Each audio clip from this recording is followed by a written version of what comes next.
जिंदगी खुद एक इम्तिहान है, आखिर कब तक बच पाओगे।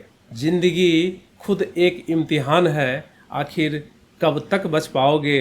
अरे संभालो खुद को वरना कहीं के न रह जाओगे। सर फिरे होते हैं वो लोग जो हर मुसीबत से लड़ जाते हैं। सर फिरे होते हैं वो लोग जो हर मुसीबत से लड़ जाते हैं। तूफानों से लड़कर भी जमी पर गंगा बहा देते हैं। जी हाँ, तूफानों से लड़कर भी वो जमी पे गंगा बहा देते हैं। फिर क्यों डर लगता है तुमको, क्यों झुरझुरी सी छा जाती है तुम्हारे चेहरे पर तुम्हारे। लोग तो वे होते हैं जो तूफानों से लड़कर भी जहाज को किनारे पे ले आते हैं। कैसे हो आप सभी शेरों और शेरनियों। आप जितने भी बच्चे एसएससी जीडी 2025 के लिए तैयारी कर रहे हैं वो सभी मेरी नज़र में शेर और शेरनी है। सबसे पहले आप सभी को मेरा नमस्कार और आपके अपने यूट्यूब चैनल रोजगार संग विपिन में दिल से हार्दिक हार्दिक स्वागत एवं अभिनंदन करता हूं। तो मेरे प्यारे साथियों, आप सभी के लिए मैं फिर से आज एसएससी जीडी 2025 के लिए हिंदी सीरीज में प्रीवियस ईयर क्वेश्चन का छठा सेट लेकर के उपस्थित हूं। आज फिर से जो PYQ है 2024 का, हम उसके सॉल्यूशन की तरफ देखेंगे। तो आइए मेरे प्यारे साथियों, सबसे पहला सवाल है, इसमें कहा गया है कि इस वाक्यांश के लिए शब्द का उचित विकल्प हमें बताना है। ठीक है, यहाँ पे 4 विकल्प दिए गए हैं, उसमें जो सबसे सटीक और सार्थक विकल्प है उसे बताना है। अब देखिए सवाल क्या है कि मांस रहित भोजन, मांस रहित भोजन के लिए हम कौन सा शब्द यूज करते हैं। इसमें अगर हम देखें, अगर हम मुमुक्षु की बात करें, यहाँ पे जो पहला वर्ड दिया हुआ है, पहला शब्द है, इसका मतलब क्या होता है। मुमुक्षु का मतलब होता है जिसका जैन दीक्षा होने वाली है, यानी कि जो जैन धर्म है उसकी दीक्षा जिनकी होने वाली रहती है उन्हें मुमुक्षु कहा जाता है। अब अगर हम निशाचर की बात करें तो निशाचर का मतलब होता है रात में विचरण करने वाला, रात में विचरण करने वाला। जी हाँ, निशा मतलब क्या होता है, रात होता है, और चर मतलब विचरण करना। अब अगर हम पार्थिव की बात करें तो पार्थिव का क्या मतलब होता है, इसका मतलब होता है पृथ्वी से उत्पन्न, पृथ्वी से उत्पन्न। कुल मिला के देखें तो ये होता है पृथ्वी से संबंध रखने वाला, पृथ्वी से संबंध रखने वाला, पृथ्वी से संबंध रखने वाला। ठीक है, अब देखिए यहाँ पे मांस रहित भोजन की बात की जा रही है, और जैसा कि पहले में जैन दीक्षा, दूसरे में रात में विचरण करने वाला, तीसरे में पृथ्वी से, तो कहीं कोई इस तीनों से इसका सटीक संबंध नहीं बैठ रहा है। तो अगर हम एलिमिनेशन विधि की बात करें तो वैसे भी मेरा जो ऑप्शन डी है वो केवल बच रहा है, तो यही हमारा आंसर होगा। फिर भी हम इसका अर्थ जान लेते हैं, निरामिष। मिस मतलब क्या होता है, मांस वाला, मांस युक्त, और निर लग गया, इसमें नी लग गया मतलब जो मांस का सेवन नहीं करे। देखिए मांस रहित, रहित की अगर बात करें तो रहित का अर्थ ही होता है के बिना, के बिना मतलब उसका अभाव, यानी कि मांस रहित भोजन, मांस के बिना भोजन, वैसा भोजन जिसमें मांस का अंश ना हो उसे ही क्या बोला जाता है, मांस रहित भोजन, और उसको बोलते हैं निरामिष। निरामिष उसका सही सार्थक शब्द है, निरामिष को ही बोलते हैं कि मांस रहित भोजन। इसका उल्टा क्या होता है, सामिष होता है, जो भोजन करता है मांस, उसको बोलते हैं सामिष। भोजन मांस के साथ भोजन करने वाला उसको सामिष बोलते हैं, और ये निरामिष हो गया मांस रहित भोजन। ठीक है, तो इस तरीके से इस सवाल का आंसर हमारा डी हो जाएगा। नेक्स्ट क्वेश्चन की तरफ चलिए। यहाँ पे देखिए जी, तत्सम शब्द हमको ज्ञात करने के लिए बोला जा रहा है। दिए गए रेखांकित शब्द का तत्सम ज्ञात कीजिए। रेखांकित का मतलब क्या है, जिस शब्द के नीचे रेखा खींची गई है उसे रेखांकित, उसके नीचे रेखा को अंकित की गई। जैसे देखिए यहाँ पे बंदर के नीचे रेखा को अंकित की गई है। ठीक है, अब देखिए यहाँ पे हमें तत्सम शब्द बताने हैं। वन का मतलब क्या होता है जानते हैं, वन का मतलब तो होता है जंगल, ये तो पता ही है। बंदरी क्या होता है, बंदरी जो है ना, मादा बंदर हो गया, उसको बंदरी कहा जाता है, मतलब उसके स्त्रीलिंग शब्द बंदर के। यहाँ पे बंदर का जो तत्सम होगा वो होगा वानर, हमारा सही आंसर होगा ए, ये हमारा इसका तत्सम होगा। और बांदर, बांदर जो है सो सार्थक शब्द नहीं है, ये हमारा गलत हो जाएगा। और बंदर का वन से भी कहीं कोई संबंध नहीं है, और बंदरी यहाँ पे बंदर है तो बंदरी तो इसका होगा ही नहीं। और तत्सम शब्द के बारे में तो आप पहले से ही जानते हैं, जैसा कि बताएं कि संस्कृत भाषा के वो शब्द जिसको हूबहू हम यूज कर रहे हैं हिंदी में, उसी को तत्सम शब्द कहा जाता है। और अगर हम तद्भव की बात करें तो तद्भव वो शब्द संस्कृत के ही वो शब्द जिसका हमने हिंदी में रूपांतरण कर लिया अपने हिसाब से, उसको हम बोलते हैं तद्भव। तो अगर हम यहाँ पे बंदर की बात करें तो ये तद्भव है। वानर हमारा क्या है, तत्सम शब्द हो गया, ये तत्सम शब्द है, ये संस्कृत के शब्द हैं। लेकिन अगर यहाँ पे बंदर लिख दिया गया तो यह हो गया हमारे हिंदी के शब्द, ठीक है, हिंदी में हिंदी वाले, और इसी को बोलते हैं तद्भव।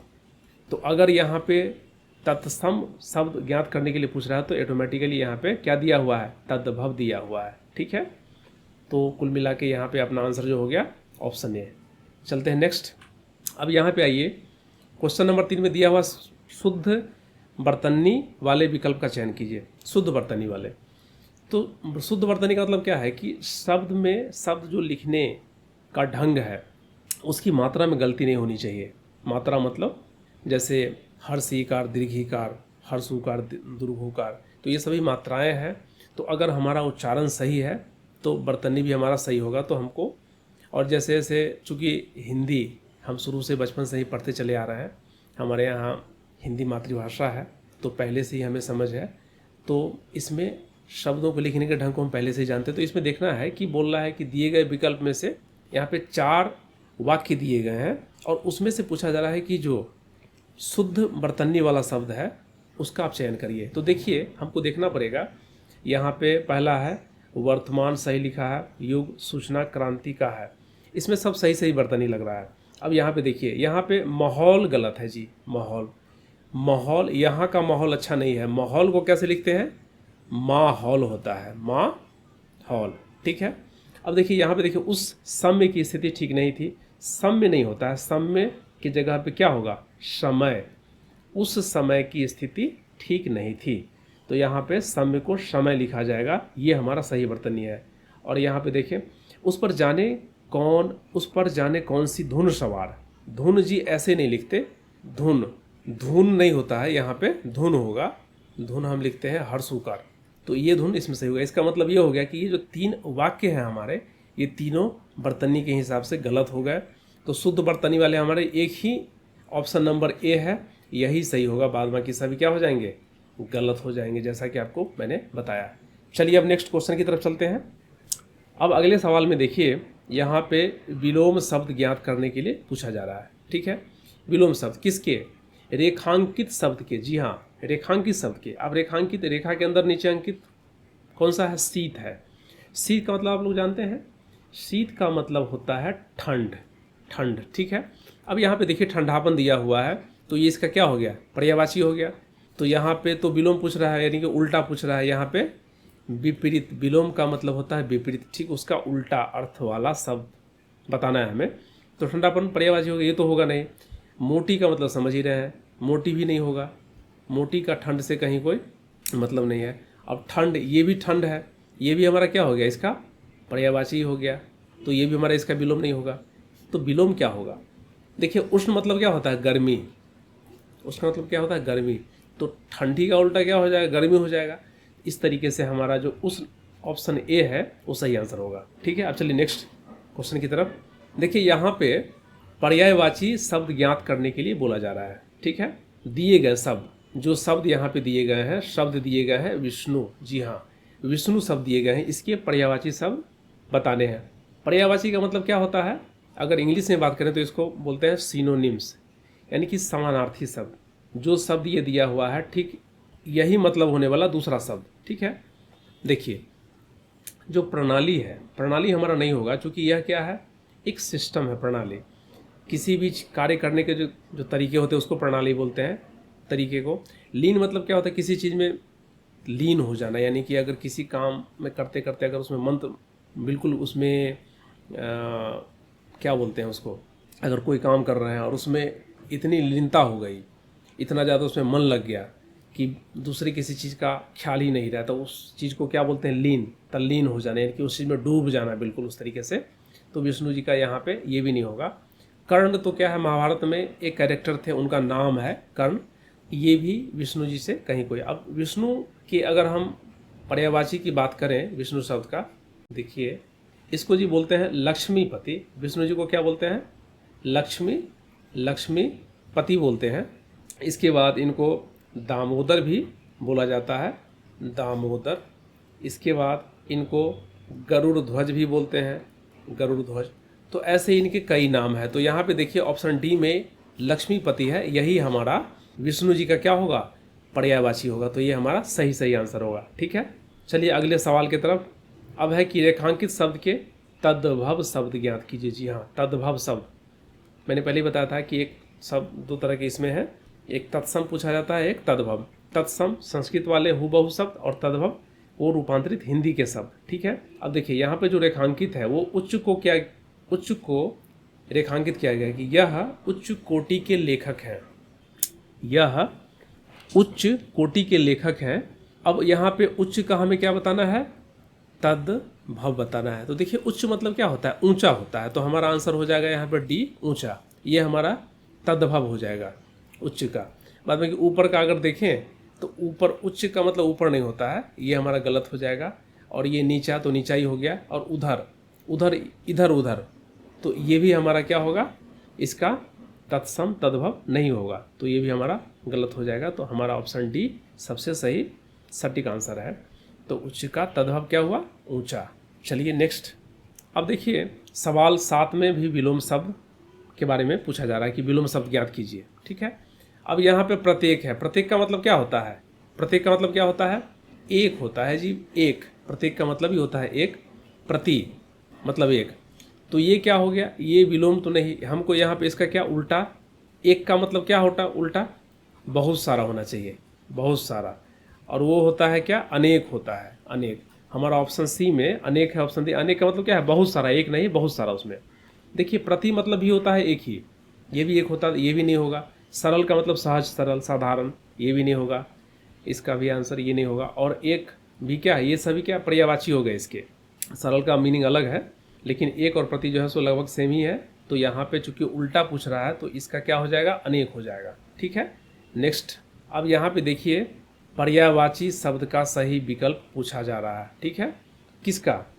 हमें कभी भी किसी का भी उपहास करके, या देखिए उपहास जो कोष्टक में दिया हुआ है, यहाँ पे जो हमारे कोष्टक में दिए गए शब्द हैं उसके पर्यायवाची शब्द पूछे जा रहे हैं। ठीक है, कोष्टक में दिए गए शब्द के पर्यायवाची शब्द पूछे जा रहे हैं। तो सबसे पहले हमको समझना पड़ेगा कि उपहास का मतलब होता क्या है। ठीक है, उपहास का मतलब क्या होता है? चलिए वो हम जान लेते हैं। उपहास का मतलब होता है किसी का खिल्ली उड़ाना, मजाक उड़ाना, खिल्ली, मजाक उड़ाना। ठीक है, इसका मतलब परिहास भी होता है, परिहास करना उपहास का ही मतलब है। ये सब इसके पर्याय हैं। अब देखिए यहाँ पे अगर देख लीजिए क्या बोल रहा है सही विकल्प। हाँ, यहाँ पे पर्यायवाची शब्द नहीं बोल रहा है। यहाँ पे क्या बोला है कि जो पर्यायवाची शब्द नहीं है, जो इसके पर्यायवाची शब्द नहीं है उसका चयन करना है। ठीक है, तो पर्यायवाची शब्द कौन सा नहीं है इसमें वो देखना। देखिए मजाक जो है यह इसका पर्यायवाची शब्द है उपहास का, तो ये तो होगा नहीं। खिल्ली भी हम बताए वही चीज़ है, खिल्ली का मतलब ही मजाक ही होता है, तो ये भी इसका पर्यायवाची है, ये भी इसका आंसर नहीं होगा। और परिहास भी उपहास का ही पर्यायवाची शब्द है। तो यहाँ क्या पूछ रहा है? क्वेश्चन समझना होगा, थोड़ा सा बारीकी से क्वेश्चन पढ़िएगा एग्जाम में। पर्यायवाची शब्द का सही विकल्प नहीं है, नहीं लगा दिया, यानी कि पर्यायवाची जो होगा वो इसका आंसर नहीं होगा। कौन सा होगा? ठीक उसका उल्टा। तो अगर देखें तो ये तीनों हमारे पर्यायवाची हैं, किसके? उपहास के। तो ये तो हमारा आंसर होगा नहीं। ठीक है, तो अभी जो हमारा ऑप्शन बचा डी सची, यही हमारा इसका आंसर होगा। ठीक है, और अगर सची का अर्थ जाने तो सची का मतलब क्या होता है? दया। सची का मतलब क्या होता है? दया, सुंदरता, सुंदरता, ये सब इसका मतलब होता है। चलिए नेक्स्ट क्वेश्चन की तरफ। देखिए अगले सवाल में क्या बोल रहा है कि जिसमें कोई त्रुटि है, हमको वाक्य का वह भाग ज्ञात करना है। वाक्य का एक वाक्य दिया गया है, उसके यहाँ पे 4 भाग अलग अलग तोड़ दिए गए हैं। ठीक है, अब इस चारों भाग में पूछा जा रहा है कि जिस भाग में कोई त्रुटि है हमें उसका चयन करना है। ठीक है जी, अब देखिए आज इंटरनेट घर घर से ज़रूरत बन गया है। आज इंटरनेट घर घर से, घर घर से, घर घर से आपको मीनिंगफुल लग रहा है क्या? नहीं, यहाँ पे सार्थकता नहीं दिखा रहा है। यहाँ पे क्या होगा कि आज इंटरनेट घर घर की, यहाँ पे होना चाहिए घर घर की क्या बन गई है, जरूरत बन गई है। ठीक है, तो जो हमारा जिसमें त्रुटि है वो हमारा आंसर होना चाहिए। तो देखिए घर घर से जरूरत बन गया है, से की जगह पे क्या होगा, से की जगह पे यहाँ पे क्या होगा, की जरूरत बन गई होगी, बन गई है। तो इसके लिए हमारा जो आंसर होगा वो डी होगा। बी भी गलत हो जाएगा, घर घर भी गलत, चूँकि ये सब क्या है, सही है। इसके सही सार्थकता निकल रहा है इस वाक्य के अंश के, लेकिन हमारा डी एक ऐसा ऑप्शन है जहाँ पे से ज़रूरत बन गया की जगह पे क्या होगा, की ज़रूरत बन गई है। ठीक है, चलिए नेक्स्ट क्वेश्चन की तरफ। यहाँ पे देखिए, यहाँ पे क्या बोल रहा है कि निम्नलिखित वाक्य में से उस वाक्यांश को पहचानिए। वाक्य के अंश को, वाक्य के अंश को, कोई भी वाक्य जो बना होता है कई शब्दों से बना होता है, और उसमें अगर 3-4 शब्द का छोटा छोटा वाक्य का अंश बना लिया जाता है, क्या बोला जा रहा है कि जिसमें मात्राओं से संबंधित अशुद्धियाँ हैं। ठीक है, अच्छा, अशुद्धि वाले वाक्य को पहचानना है जी। ठीक है, यदि कोई गलती नहीं है तो उसमें क्या आंसर होगा, कोई त्रुटि नहीं है। ठीक है, अब चलिए देखिए, यहाँ पे पहले हम पढ़ते हैं, पूरे वाक्य पढ़ते हैं कि शिक्षित व्यक्ति सही और गलत में फर्क को पहचान कर समाज की बेहतरी को लिया भी कार्य कर सकता है। को लिया, देखिए को लिया, बेहतरी को लिया, यहाँ पे ये को लिया गलत लग रहा है। ठीक है, क्योंकि शिक्षित व्यक्ति सही और गलत में फर्क को पहचान कर समाज की बेहतरी, यहाँ तक तो कहीं कोई प्रॉब्लम नहीं है। और यहाँ पे क्या हो जाएगा, को लिया, ये जो है ना, ये हमारा आंसर हो जाएगा। ये सटीक नहीं है, इसके लिए यहाँ पे, इसके लिए क्या हो जाएगा, बेहतरी के लिए, यहाँ पे को के जगह पे क्या हो जाएगा, के लिए हो जाएगा, के लिए। ठीक है, ये यहाँ पे होगा, तो ये गलत है, तो ये भी गलत हो जाएगा, ये भी गलत हो जाएगा, ये भी गलत। तो हमारा सही जो आंसर होगा वह गलत ऑप्शन वाला होगा। ठीक है, इस तरीके से बी ऑप्शन हमारा सही है। नेक्स्ट में चलिए, सवाल नंबर 11 में क्या है, मुहावरे के अर्थ को जो सर्वश्रेष्ठ रूप से व्यक्त कर रहा है हमें उसका चयन करना है। ठीक है जी, अब आइए, ये क्या है, धाक जमाना। धाक जमाने का मतलब क्या होता है, प्रभाव जमाना। इसका मतलब होता है प्रभाव जमाना, यानी कि अपनी विशिष्टता को बताना। ठीक है, प्रभाव जमाना। देखिए, तो यहाँ पे सबसे पहला जो ऑप्शन है, यहाँ पे बोला कि सर्वश्रेष्ठ रूप से जो व्यक्त कर रहा है ना, हमको उसी को ऑप्शन के रूप में चुनना है। तो प्रभाव जो है ना हमारा सबसे सटीक आंसर है। अब देखिए, दिखावा करना, दिखावा करना मतलब क्या, कि जो सही नहीं है, जो एक्चुअल नहीं है, ओरिजिनलिटी को हटा करके मतलब दिखावा करना। ठीक है, तो ये तो हमारा इसका आंसर होगा नहीं। रो कर दिखाना, रो करके दिखाना, यहाँ भी मतलब ढोंग करने के सेंस में है, ये भी हमारा इसका आंसर नहीं होगा।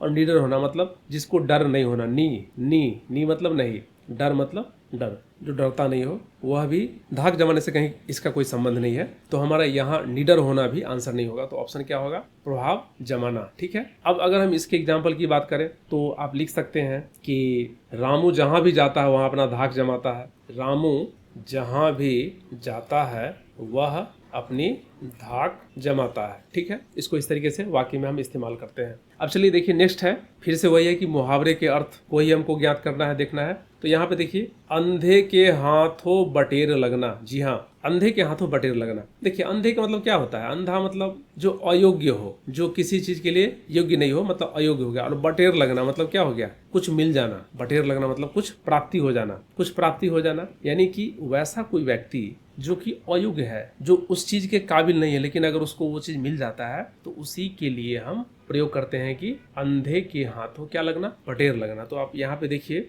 अगर हम ऑप्शन सी को देखें तो संयोग से अयोग्य व्यक्ति को सफलता मिलना। ठीक है, संयोग से, एक मात्र संयोग के कारण उसको सफलता मिल जाना, इसी को बोलते हैं अंधे के हाथों बटेर लगना। यानी कि आप इसको ऐसे बोल सकते हैं कि संगीता ठीक से मेहनत से पढ़ाई नहीं करती थी, फिर भी एग्जाम में उसे क्या हो गया, अंधे के हाथों बटेर लग गया। यानी कि जितना मेहनत वो नहीं की थी उसके हिसाब से भी उसे सफलता नहीं मिलनी चाहिए थी, लेकिन मिल गए। तो इस तरीके से हम इसको प्रयोग कर सकते हैं। ठीक है, कि कोई भी व्यक्ति, अब जैसे किसी को बपौती संपत्ति मिल जाता है, कुछ ऐसा चीज जिसके वो काबिल नहीं है, आप ऐसा समझें, और वो चीज प्राप्त हो जाना, इसी को बोलते हैं अंधे के हाथों बटेर लगना। अब देखिए, अचानक से अपार संपत्ति मिल जाना। तो अचानक से अपार संपत्ति तो पढ़े लिखों को ही मिल सकता है, केवल अंधे को ही नहीं, कोई अच्छे व्यक्ति हो, मूर्ख व्यक्ति, किसी के साथ भी हो सकता है। तो ये हमारा ऑप्शन सही नहीं होगा। अचानक समस्या की युक्ति मिलना, जी नहीं, ये भी हमारा ऑप्शन सही नहीं होगा। और अकेले व्यक्ति द्वारा कोई बड़ा काम करना, इसका तो यहाँ इससे कोई संबंध ही नहीं है। तो हमारा ऑप्शन सी ही इसका सही आंसर होगा। ठीक है, नेक्स्ट, अभी देखिए यहाँ पे क्या बोल रहा है कि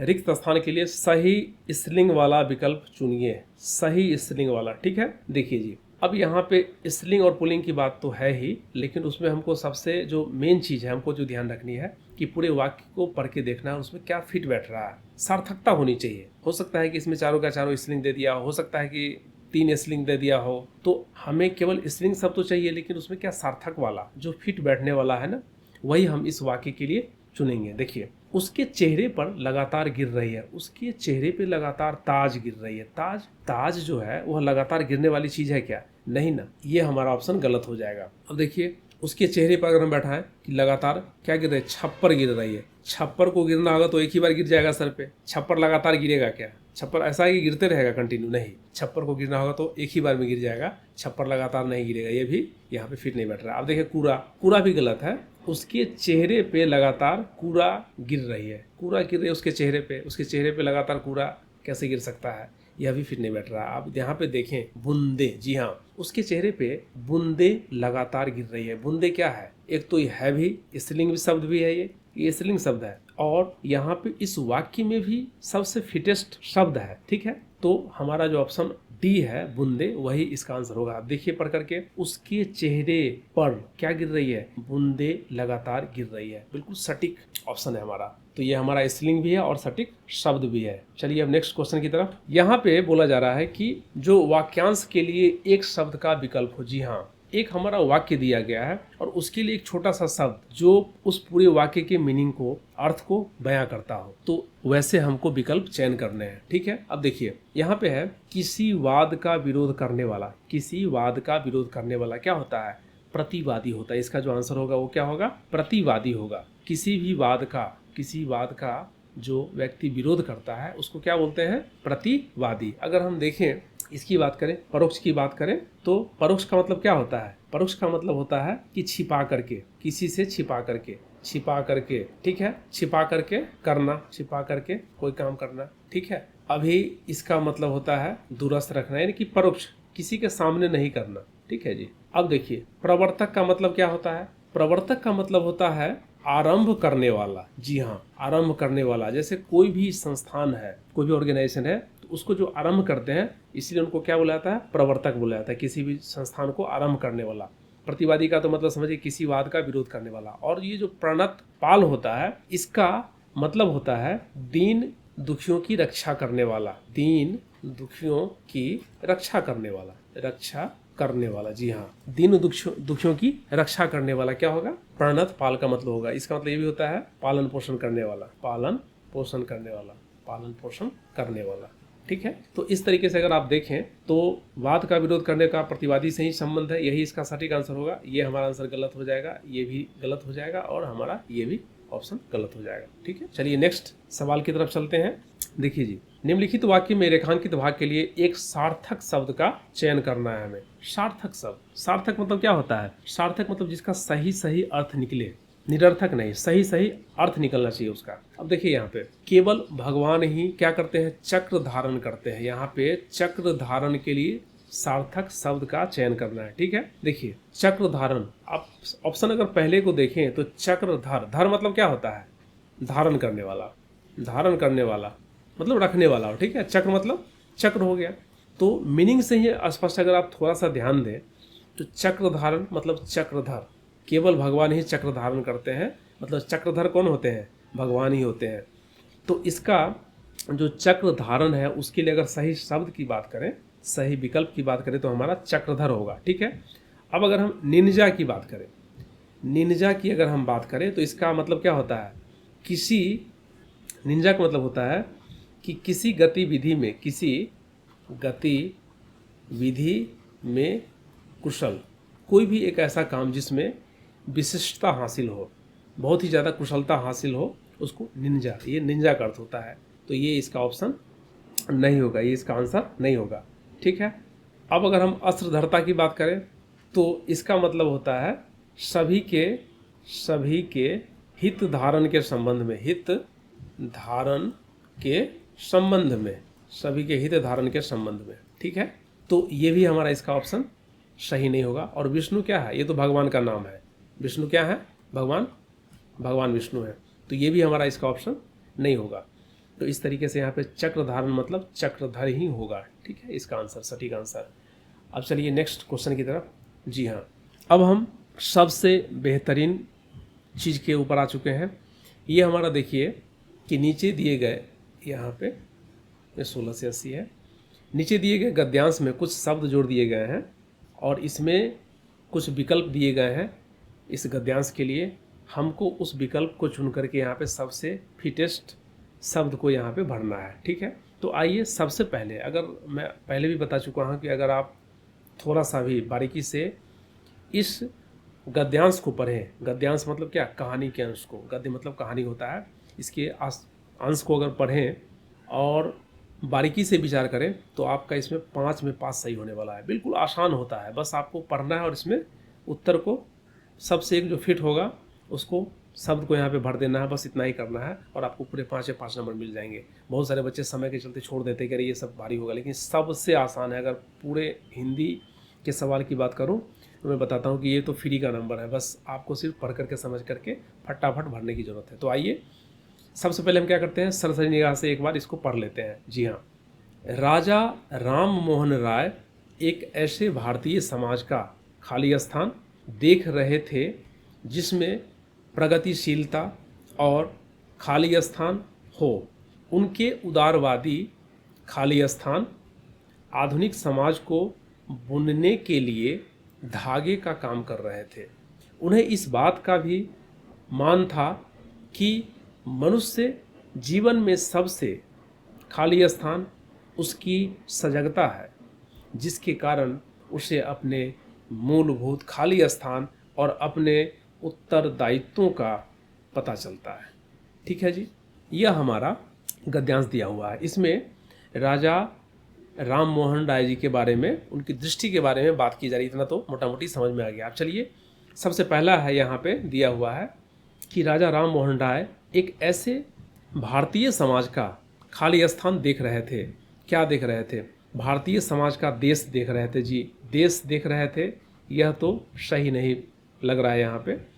अगर हम दूसरा देखें, ऐसे भारतीय समाज का उत्तर देख रहे थे, ये भी यहाँ पे सटीक नहीं लग रहा है। ऐसे भारतीय समाज का द्वेष देख रहे थे, द्वेष देख रहे थे, द्वेष मतलब क्या होता है? ईर्ष्या द्वेष। यहाँ पे ये भी राजा राम मोहन राय ईर्ष्या द्वेष क्यों देखेंगे? यह भी यहाँ पे बिल्कुल फिट नहीं बैठ रहा है। अब चलिए एक ही ऑप्शन बचा है हमारा, ऑप्शन बी स्वप्न है। स्वप्न, स्वप्न मतलब क्या होता है? सपना, सपना होता है, जिसको इंग्लिश में क्या बोलते हैं? ड्रीम। तो राजा राम मोहन राय एक ऐसे भारतीय समाज का सपना देख रहे थे। जी हाँ, यहाँ पे सपना बिल्कुल सटीक शब्द बैठ रहा है, सपना देख रहे थे। वो एक सामाजिक सुधारवादी विचारवादी नेता थे। उन्होंने समाज के भले के लिए बहुत सारे काम किए। तो उन्होंने एक ऐसे भारतीय समाज का सपना देख रहे थे जिसमें क्या हो? प्रगतिशीलता हो और खाली स्थान हो। अब चलिए नंबर 2 में चले।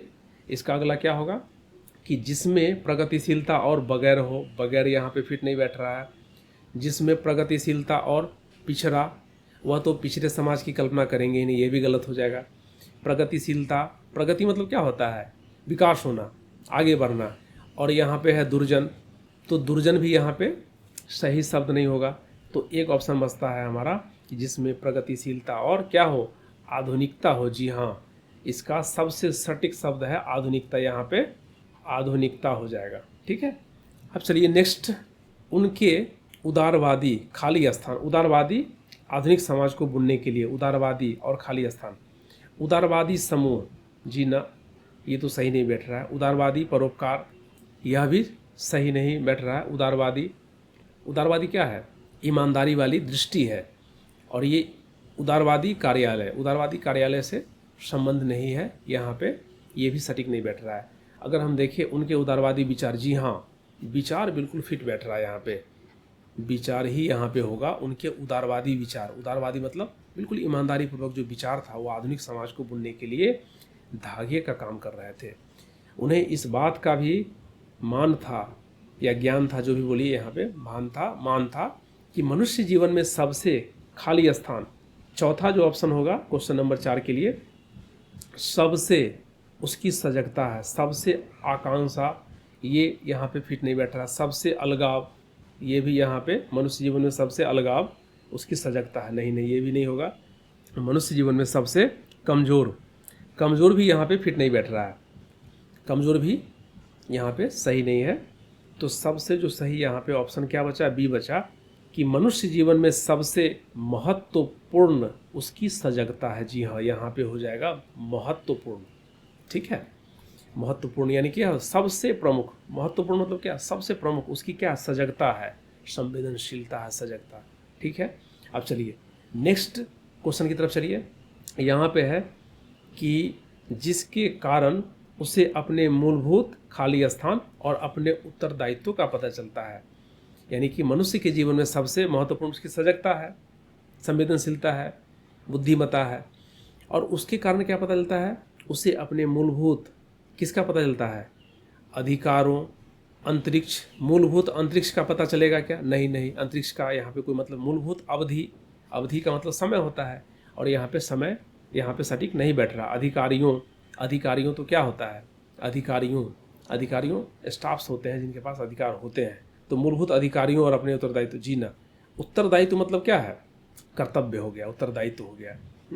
तो यहाँ पे जिसके कारण उसे अपने मूलभूत अधिकारों, जी हाँ, यहाँ पे सबसे जो फिटेस्ट शब्द है वह अधिकारों है, कि जिसके कारण उसे अपने मूलभूत अधिकारों और अपने उत्तरदायित्व का पता चलता है। तो हम इस तरीके से देखें कि राजा राम मोहन राय एक ऐसे भारतीय समाज का क्या देख रहे थे, स्वप्न देख रहे थे। जी हाँ, स्वप्न देख रहे थे, स्वप्न देख रहे थे जिसमें प्रगतिशीलता और क्या हो, प्रगतिशीलता और आधुनिकता हो। ठीक है, उनके उदारवादी विचार आधुनिक समाज को बुनने के लिए धागे का काम कर रहे थे।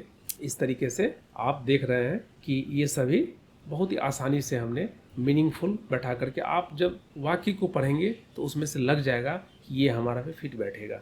ठीक है, तो इस तरीके से आप पूरे 5 के 5 नंबर इसमें ले सकते हैं। ठीक है, तो ये हमारा अंतिम प्रश्न था आज के इस प्रैक्टिस सेट नंबर 6 के। तो जिस तरीके से हम इसके पीछे भी 5 practice set previous year question के जो 2024 के हैं, और ये जो मैंने अभी करवाए हैं वह 21 फरवरी 2024 को सेकेंड शिफ्ट में पूछा गया। सारे ओरिजिनल क्वेश्चंस हैं जिसका हम लोगों ने अभी सॉल्यूशन देखा है।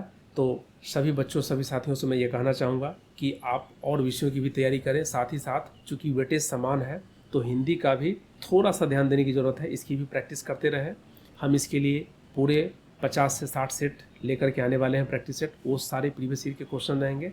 आप बिल्कुल समय निकाल के थोड़ा सा दे करके आप इस सेट को डेली प्रैक्टिस करें, ताकि धीरे धीरे क्या होगा, आपका अनुभव बढ़ जाएगा और आप परीक्षा में पूरे 20 में 20 हिंदी के सही सवाल कर पाएंगे। ठीक है, आप सभी को मैं ये बताना चाहूँगा कि रोजगार संघ विपिन चैनल को अगर अभी तक आपने सब्सक्राइब नहीं किया है तो इसको सब्सक्राइब कर लें, बेल आइकन प्रेस कर लें।